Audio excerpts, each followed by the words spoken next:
কবি অচ্যুত দাসৰ কবিতা সেইখনে মোৰ শহুৰৰ গাঁও। চহৰৰ পৰা দূৰৈৰে নৈ পৰিয়া গাঁওখনত সৰু সৰু আলি পথাৰ নদী আৰু আকাশৰ দৰে সংগী।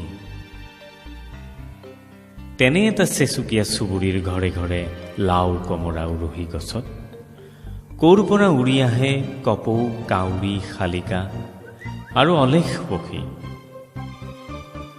সিহঁতৰ খিচিৰ মিচিৰ ধ্বনি চৌদিশে বিয়পি পৰি এই বৰ্ণিল ঐশ্বৰ্যৰ হাজাৰ বছৰীয়া ইতিহাসৰ স্মৃতি নিশব্দে নীৰৱে বকচাত বান্ধি নিজৰাৰ দুয়োপাৰে থমকি নৰোৱা জিলি পৰুৱাৰ প্ৰবাহমান গতি।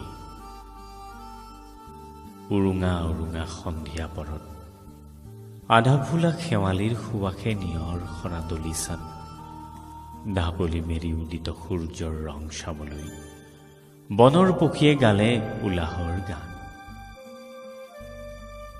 খেতিপথাৰৰ পৰা কাকুতি ফৰিংবোৰ আঁতৰোৱাৰ বাবে শুকান পাতেৰে ধৰা উমাল জুইত সিজোৱা কাপোৰ আচাৰি চেপি ৰ'দত শুকোৱা উৰ্বৰ গাঁৱৰ ভেটি মাটি।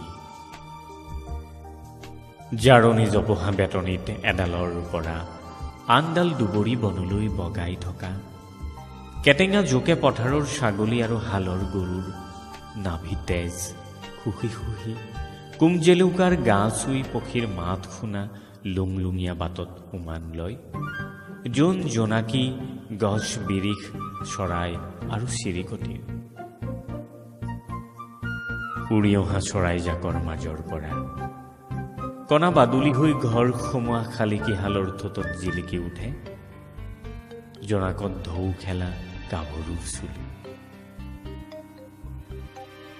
সান্দাহৰ খোলাত জুহালৰ ফিকা চাহ বাটিত লৈ ভজা পিঠাৰ মেল কৰি পানী তুলিবলৈ অহা আয়তীৰ এফাকি গীতেৰে মৰা নৈৰ ঘাটত খলখলনি তুলি টানি আনে বিচিত্ৰ ৰঙৰ সম্ভাৰ।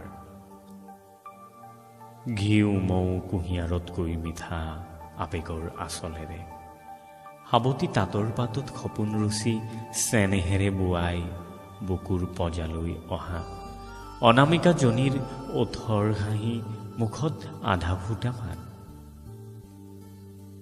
পিৰিক পাৰাক কৰি বুকুৰ পজাৰত সাঁচি ৰখা অপজা মাটিৰ মিঠা ৰাগী ক্ষণস্থায়ী বালিৰে গঢ়া শস্য শ্যামলা সেই গাঁৱত উপচি পৰে সেউজ বুলীয়া হাঁহি। ঘিউ মৌ কুঁহিয়াৰতকৈ মিঠা আবেগৰ আচলেৰে সাৱতি তাঁতৰ পাতত সপোন ৰচি স্নেহেৰে বোৱাই বুকুৰ পজালৈ অহা অনামিকাজনীৰ ওঠত হাঁহি মুখত আধা ফুটামান। পিৰিক পাৰাক কৰি বুকুৰ পাজাৰত সাঁচি ৰখা অপজা মাটিৰ মিঠা ৰাগী ক্ষণস্থায়ী বালিৰে গঢ়া শস্য শ্যামলা সেই গাঁৱত উপচি পৰে সেউজ বুলীয়া হাঁহি।